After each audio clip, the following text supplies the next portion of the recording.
बिस्मिल्लाहिर्रहमानिर्रहीम। अस्सलामु अलैकुम वरहमतुल्लाहि वबरकातुहू।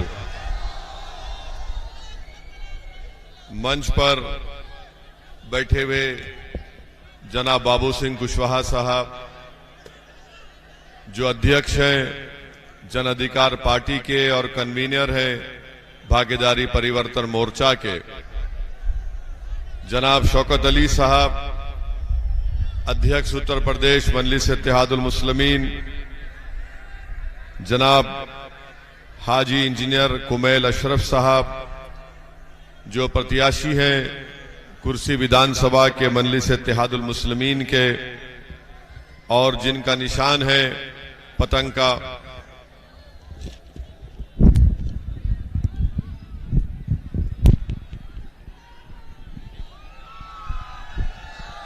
मेरे अजीज दोस्तों और बुजुर्गों और मेरे तमाम जन अधिकार पार्टी के मजलिस के तमाम अराकीन, मेरे रुफ़क़ा, मेरे अजीज दोस्तों और बुजुर्गों, आपको ये पैगाम देने आए हैं कि आप जानते हैं कि मजलिस इत्तेहादुल मुस्लिमीन और जन अधिकार पार्टी और दीगर 4 पार्टियों ने मिलकर भागीदारी परिवर्तन मोर्चा को बनाया और जिसमें हमने ये तय किया कि अगर आपकी दुआ, आपका आशीर्वाद और आपका वोट से उत्तर प्रदेश में सत्ता मिलती है तो इंशाअल्लाह ताला इसके पहले 2.5 साल के लिए मुख्यमंत्री जनाब बाबू सिंह कुशवाहा होंगे और आइंदा 2.5 साल के लिए तय किया गया कि दलित समाज से एक मुख्यमंत्री बनाया जाएगा।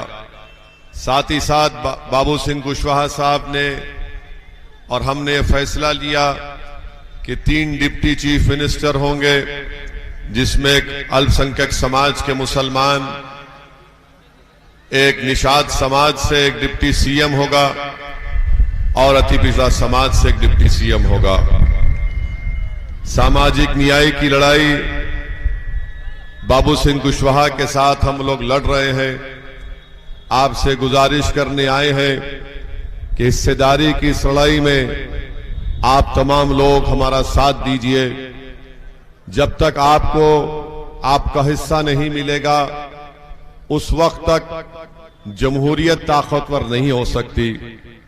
जमहूरियत को अगर ताकतवर बनाना है, जमहूरियत को अगर फायदेमंद बनाना है गरीबों के लिए, तो वो समाज जिसको दबाया गया, कुचल दिया गया, जिनकी जबानों को बंद कर दिया गया, जिनको डराकर खौफ दिलाकर उनको सोचने और समझने के सलीके से महरूम कर दिया गया, आज बाबू सिंह कुशवाहा रसौद्दीन ओवैसी आपके दरमियान में आकर ये अपील कर रहे हैं कि जो कमजोर है हम उसको ताकतवर बनाएंगे इंशाअल्लाह ताला। जिस पर जुल्म किया गया हम उसको इंसाफ दिलाएंगे। जिसने जुल्म किया उसको हम लोग नहीं छोड़ेंगे। और आपसे ये गुजारिश है कि ये लड़ाई सिर्फ राजनीति की या सियासत में हिस्सेदारी की नहीं है, ये शिक्षा में हिस्सेदारी की लड़ाई है, नौकरी और रोजगार में हिस्सेदारी की लड़ाई है, ये ठेकेदारी में हिस्सेदारी की लड़ाई है। और अगर कभी किसी नौजवान को पुलिस की तरफ से नाजायज तरीके से सताया जाता है, हम आपसे वादा कर रहे हैं कि हम उस नौजवान के साथ कंधे से कंधा मिलाकर खड़े रहेंगे। मेरे अजीज दोस्तों और बुजुर्गों, एक बेहतरीन प्रत्याशी मजलिस इत्तेहादुल मुस्लिमीन ने इस विधानसभा से दिया, जो पढ़े लिखे हैं, काबिल हैं और जिनके वालिद मोहतरम इस मुल्क की आजादी में अपने जान और माल को कुर्बान किया और एक मुजाहिद आजादी का बेटा मजलिस इत्तेहादुल मुस्लिमीन और भागीदारी परिवर्तन मोर्चा का प्रत्याशी बनकर आपके दरमियान में है।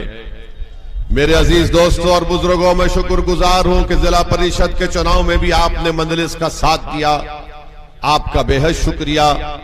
ये विधानसभा का चुनाव है और आपसे अपील करने आए हैं कि आप मजलिस के उम्मीदवार को कामयाब करिए। अगर आप ये समझ रहे हैं कि बीजेपी को रोकने के लिए क्या हम सपा या बसपा को वोट देंगे, तो मैं आपको ये बताने आया हूं कि आपकी सोच गलत है। 2014 में आपने सपा और बसपा को वोट दिया, तब भी बीजेपी कामयाब हो गई। 2017 के विधानसभा के चुनाव में आपने कांग्रेस और सपा को वोट दिया, तब भी बीजेपी कामयाब हो गई। 2019 के लोकसभा के चुनाव में आपने सपा और बसपा को वोट दिया, तब भी बीजेपी कामयाब हो गई। मैं आपसे अपील करने आया हूं कि जो गलती 2014, 17 और 19 में हुई, गलती मत करिए। अगर कोई उत्तर प्रदेश में योगी और मोदी की सरकार बनाने से कोई शख्स रोक सकता है तो उसका नाम बाबू सिंह कुशवाहा है। ना अखिलेश यादव, ना बहन मायावती में इतनी ताकत है कि वो योगी और मोदी की सरकार को बनाने से रोक सके। और हम बीजेपी के ताल्लुक से कहना चाहेंगे कि बीजेपी की तरफ से प्रधानमंत्री ने अपने प्रचार में, भाषण में कहा कि मुझे आप जितनी ताकत देंगे मैं उतनी ताकत से फैसले करूंगा। हम देश के प्रधानमंत्री नरेंद्र मोदी को बताना चाह रहे हैं कितनी ताकत चाहिए आपको। 2014 में 280 एमपी देश ने दिया आपको। 2019 में आपके 306 आपके सांसद हैं। आखिर कितनी ताकत चाहिए देश के प्रधानमंत्री आपको? देश की जनता ने तो आपको मैक्सिमम पावर दे दिया। मगर याद रखिए, उत्तर प्रदेश की जनता ने 65 लोकसभा के मेंबर कामयाब करके बीजेपी को दिया। देश की जनता ने बीजेपी को 300 से ज्यादा एमपीज कामयाब करके दिया। मगर यही देश के प्रधानमंत्री ने गरीबों की कमर तोड़ दी। नोटबंदी के नाम पर पूरे कारखाने, छोटे कारोबार बंद कर दिए। आपने उनको ताकत दी तो देश के प्रधानमंत्री ने अपनी ताकत का नाजायज इस्तेमाल करते हुए गरीब और किसानों को, मजदूरों को मुंबई से पैदल चलने के लिए मजबूर कर दिया उत्तर प्रदेश के लिए, या दिल्ली से कोई उत्तर प्रदेश पैदल चल रहा था, इसलिए कि देश के प्रधानमंत्री ने ताकत इतनी मिल गई थी कि उन्हें रातों रात लॉकडाउन का ऐलान कर दिया।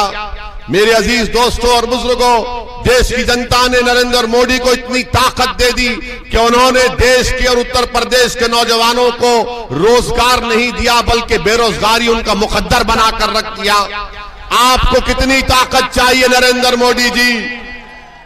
कितनी ताकत आपको चाहिए? अरे इतनी ताकत आपको मिल चुकी, मगर आपने उस ताकत का इस्तेमाल देश के नौजवानों को, देश के किसानों को, देश के गरीबों को, देश के महिलाओं को आपने उनको बर्बाद करने के लिए इस्तेमाल किया है। और अब तो हद ये हो गई कि देश के प्रधानमंत्री कह रहे, नरेंद्र मोदी कह रहे, क्या कह रहे कि मैं 10 मार्च के बाद आवारा पशु सांड का मसला हल कर दूंगा। और देश के प्रधानमंत्री कह रहे कि वो गोबर से आमदनी पैदा करेंगे। मोदी जी, ये ख्यालात आपको दिमाग में कहां से आते हैं? गोबर से रोजगार, इनकम पैदा करेंगे। मोदी जी, किसने कहा आपको? अगर जिस किसी ने भी कहा उसको नोबेल प्राइज मिल जाना चाहिए, इन्वेंशन का प्राइज मिलना चाहिए। कि गोबर से नरेंद्र मोदी कह रहे हैं कि आवारा पशुओं का मसला, वो सांड जो रात में घुसकर एक किसान की फसल की खेत को सुबह तक साफ कर देता है, देश के प्रधानमंत्री कह रहे हैं कि मेरे पास फार्मूला है।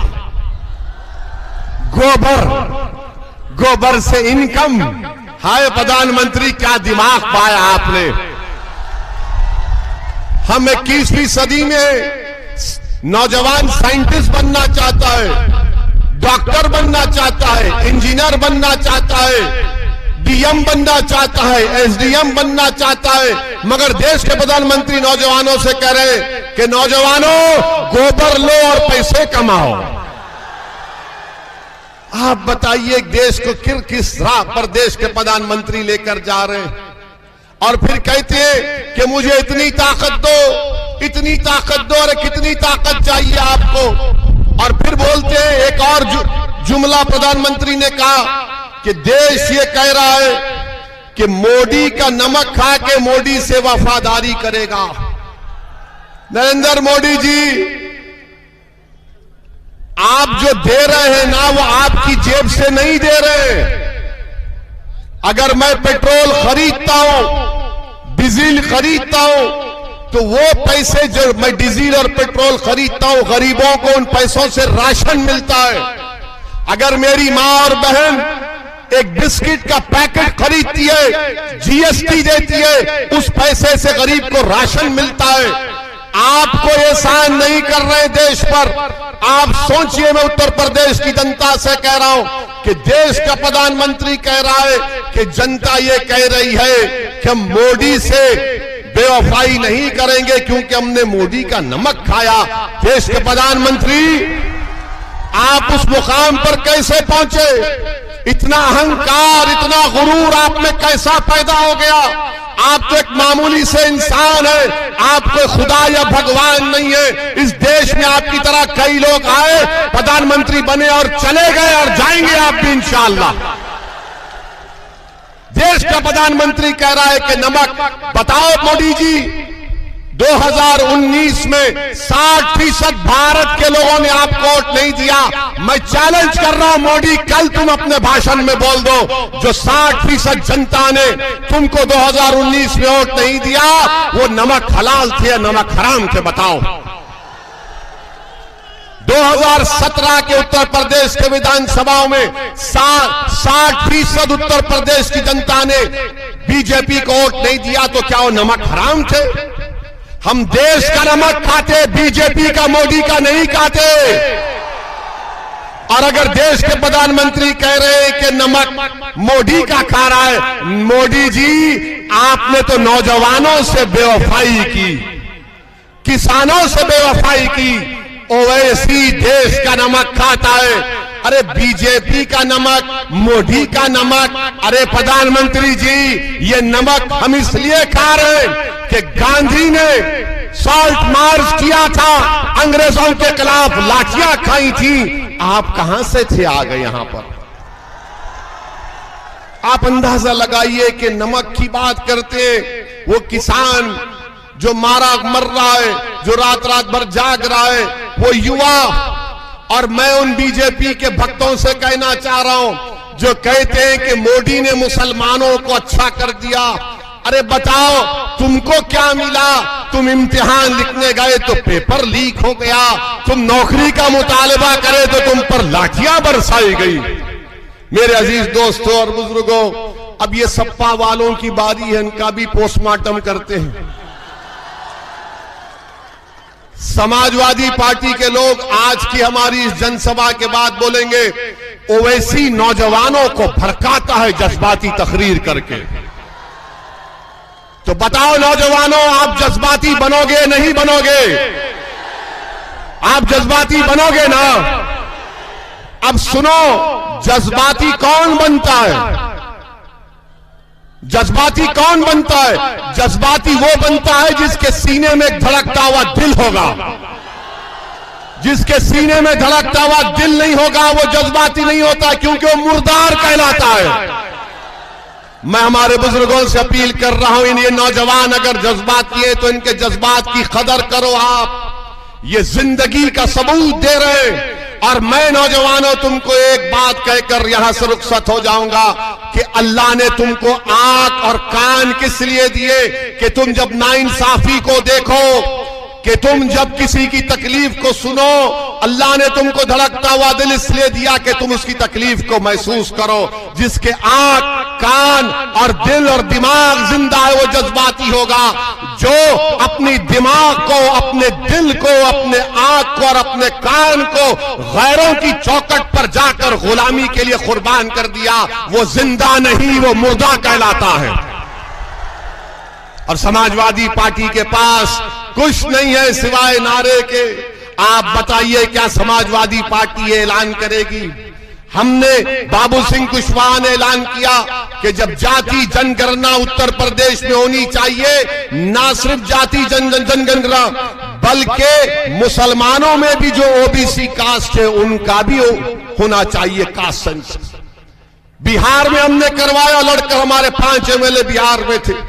आज इनके पास कोई प्रोग्राम नहीं है। और मैं जो हमको कहते हैं कि ओवैसी भड़काता है, ओवैसी के खड़े होने से बीजेपी जीत जाती है, मैं समाजवादी और बसपा से पूछना चाह रहा हूं, योगी आदित्यनाथ से भी पूछना चाह रहा हूं, बताओ आपने अल्पसंख्यक समाज के लिए क्या किया?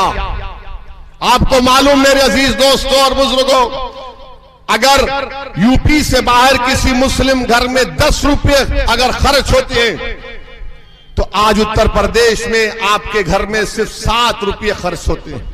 ये डेटा है मेरे पास स्टडी है।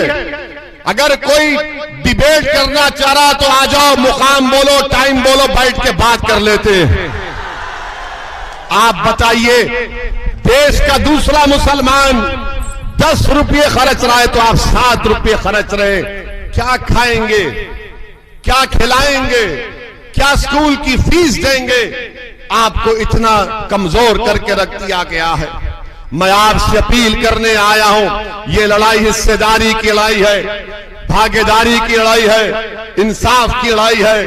आपसे हम अपील कर रहे हैं कि आप यहां पर मजलिस के उम्मीदवार को, प्रत्याशी को पतंग के निशान पर बटन दबाकर इनको कामयाब करिए, क्योंकि हमको और 3-4 मुकामात पर जाना है। इसलिए आपसे हम इजाजत चाहते हैं, इस उम्मीद पर जा रहा हूं कि आप लोग पतंग के निशान पर बटन दबाएंगे इंशाअल्लाह।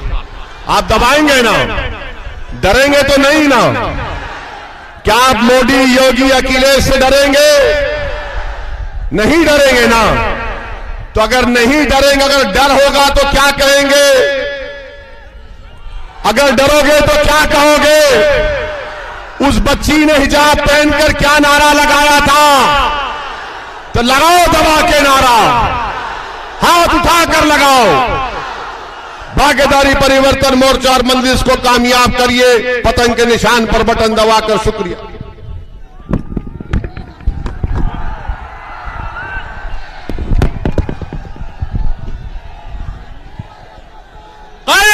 जिंदाबाद, कायदे मिल्लत जिंदाबाद, कायदे मिल्लत जिंदाबाद, हमारी शान जिंदाबाद,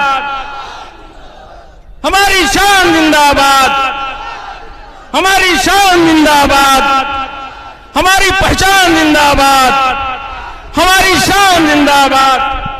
बरसर अब सजुद्दीन हुसैनी जिंदाबाद।